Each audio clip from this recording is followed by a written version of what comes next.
আজকের আলোচনার বিষয় use of the right form of the verbs.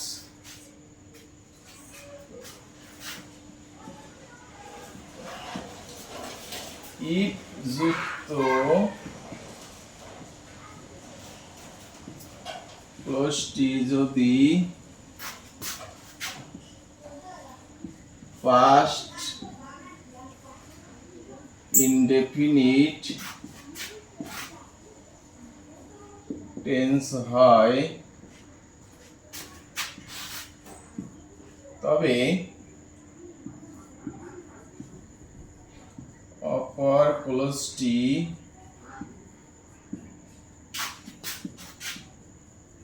Past conditional হবে। যেমন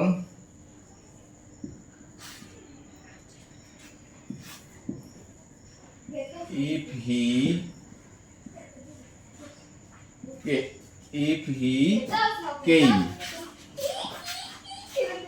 I go। এখানে আমরা দেখতে পাই কি if he came, I go। এখানে এই ব্র্যাকেটে যে গো ভার্বটা রয়েছে এই ভার্বটা ভুল আছে, এই ভার্বটিকে আমাদের সঠিক করতে হবে। কিভাবে করব? আমরা দেখতে পাই if he came, I go, তাহলে এখানে কি আছে? if আছে। তাহলে if ক্লোজটি কোন টেন্স আছে? if he came, তাহলে came কি? V2, অর্থাৎ সাবজেক্ট প্লাস ভার্বের past form, past indefinite tense. তাহলে if ক্লোজটি যদি আছে কি? Past indefinite tense. তাহলে আমরা জানি যে if যুক্ত ক্লোজটি যদি পাস্ট ইনডিফিনিট টেন্স হয়, পাস্ট ইনডিফিনিট টেন্স হয়, তবে অপর ক্লোজটি কি হবে? Past conditional. অপর ক্লোজটি হবে পাস্ট কন্ডিশনাল। তাহলে if he came, তাহলে এখানে আমরা দেখতে পাই if যুক্ত ক্লোজটি কি আছে? Past indefinite tense. তাহলে এইটা কি করতে হবে? Past conditional. তাহলে কিভাবে আমরা করব? অতএব if he came, I, এখন পাস্ট কন্ডিশনাল কিভাবে করব? পাস্ট কন্ডিশনাল কিভাবে করতে হয়? তাহলে পাস্ট কন্ডিশনালের গঠনটা আমরা দেখে নিই। পাস্ট কন্ডিশনাল, পাস্ট কন্ডিশনাল আছে subject plus would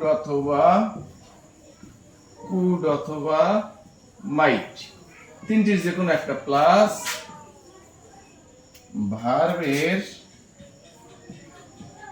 present form, ভার্বের প্রেজেন্ট ফর্ম প্লাস অবজেক্ট বা বাকি অংশ যদি থাকে।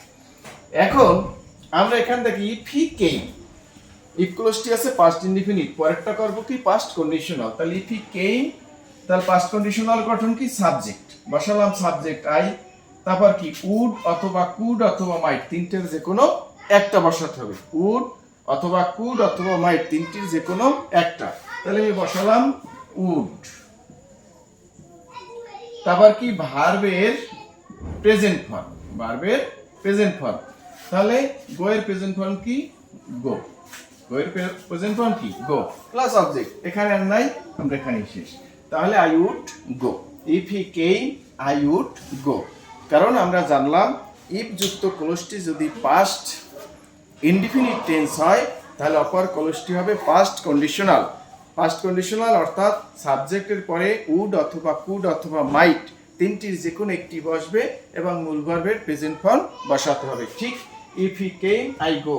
তাহলে ইফ ক্লোজটি আছে কি? Past indefinite. তাহলে উত্তরটি কি হবে? If he came, I would go, I could go অথবা আই মাইট গো, তিনটির যে কোনো একটি বসালেই চলবে।